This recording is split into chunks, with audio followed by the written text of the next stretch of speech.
Hadits Sahih Al-Bukhari nomor 3.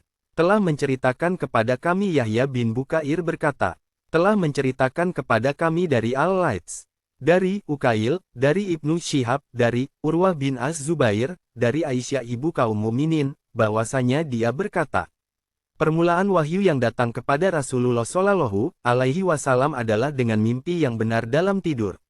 Dan tidaklah beliau bermimpi kecuali datang seperti cahaya subuh. Kemudian beliau dianugerahi kecintaan untuk menyendiri. Lalu beliau memilih Gua Hiro dan bertahanut, yaitu ibadah di malam hari dalam beberapa waktu lamanya sebelum kemudian kembali kepada keluarganya guna mempersiapkan bekal untuk bertahanut kembali. Kemudian beliau menemui Khadijah mempersiapkan bekal. Sampai akhirnya datang Al-Haq saat beliau di Gua Hiro. Malaikat datang seraya berkata, bacalah. Beliau menjawab, aku tidak bisa baca. Nabi Shallallahu Alaihi Wasallam menjelaskan.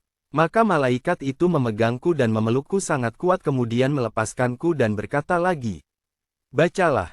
Beliau menjawab, aku tidak bisa baca. Maka malaikat itu memegangku dan memelukku sangat kuat kemudian melepaskanku dan berkata lagi, bacalah. Beliau menjawab, aku tidak bisa baca. Malaikat itu memegangku kembali dan memelukku untuk ketiga kalinya dengan sangat kuat lalu melepaskanku.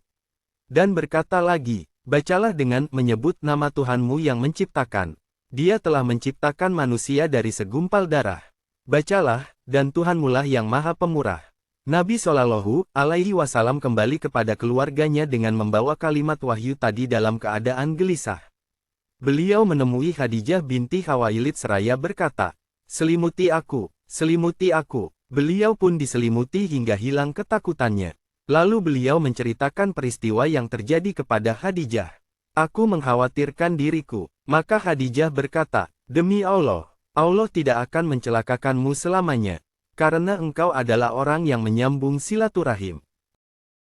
Khadijah kemudian mengajak beliau untuk bertemu dengan Warokoh bin Naufal bin Asad bin Abdul Uzza, putra paman Khadijah, yang beragama Nasrani di masa jahiliyah. Dia juga menulis buku dalam bahasa Ibrani. Juga menulis kitab Injil dalam bahasa Ibrani dengan izin Allah. Saat itu Warokoh sudah tua dan matanya buta. Khadijah berkata, wahai putra pamanku, dengarkanlah apa yang akan disampaikan oleh putra saudaramu ini. Warokoh berkata, wahai putra saudaraku, apa yang sudah kamu alami? Maka Rasulullah Shallallahu Alaihi Wasallam menuturkan peristiwa yang dialaminya. Warokoh berkata, ini adalah namus, seperti yang pernah Allah turunkan kepada Musa. Duhai seandainya aku masih muda dan aku masih hidup saat kamu nanti diusir oleh kaummu.